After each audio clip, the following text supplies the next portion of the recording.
একটুখানি বৃষ্টি হলেই যেন স্থবির হয়ে পড়ে গাজীপুর সিটি কর্পোরেশনের টঙ্গী অঞ্চলের জনজীবন। সড়কে হাঁটু সমান পানি, ভাঙাচোরা রাস্তার দীর্ঘস্থায়ী জলাবদ্ধতায় চরম দুর্ভোগে সাধারণ মানুষ।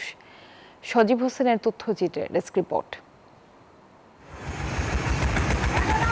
টঙ্গীর বিভিন্ন এলাকায় সামান্য বৃষ্টিতেই সড়কে জমে যায় পানি। কোথাও কোথাও সেই পানি নিষ্কাশন হতে সময় লাগে 2 থেকে 3 দিন।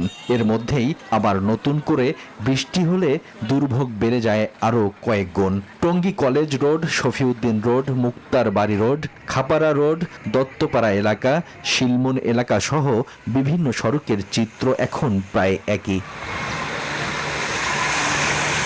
স্থানীয়দের অভিযোগ, রাস্তাগুলো পানির নিচে তলিয়ে থাকায় ভোগান্তিতে পড়ছেন তারা। বেশি দুর্ভোগে শিক্ষার্থী, চাকরিজীবী ও সাধারণ পথচারীরা। বাধ্য হয়ে পানি মারিয়ে গন্তব্যে পৌঁছাতে হয়। যানজটের পাশাপাশি ঘটে দুর্ঘটনাও।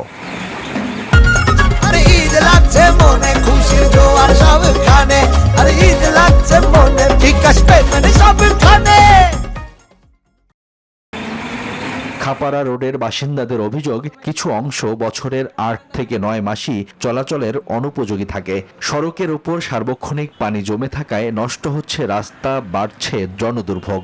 পানির কারণে যারা আমরা অফিস করি বা স্কুলের ছাত্রছাত্রী যারা আছে স্কুলে যায় এবং গার্মেন্টস কর্মীরা আছে তাদের হচ্ছে অনেক অসুবিধা হয়। যাতায়াত কষ্ট হয়, আমাদের মনে করেন 10 টাকার ভাড়া 20 টাকা লাগে। পানির মাঝখানে গাড়ি বন্ধ হয়ে যায়, মোটর জ্বলে যায়, বেরিং ভেঙে যায়, তাই আমরা অনেক কষ্টের ভিতরে আছি এখন। সিটি কর্পোরেশন কর্তৃপক্ষ বলছে, জলাবদ্ধতা নিরসনে বিভিন্ন এলাকার ড্রেন ও ড্রেনেজ লাইন পরিষ্কার কার্যক্রম চলছে। পাইপ ড্রেন ভেঙে এখানে আমরা বক্স করে আমরা এটাকে পূর্ণাঙ্গ আরসিসি ড্রেন করে আমরা এটাকে পানি নিষ্কাশনের জন্য ব্যবস্থা নিব। দ্রুত কার্যকর পদক্ষেপের মাধ্যমে দীর্ঘদিনের ভোগান্তি কমানোর দাবি ভুক্তভোগীদের।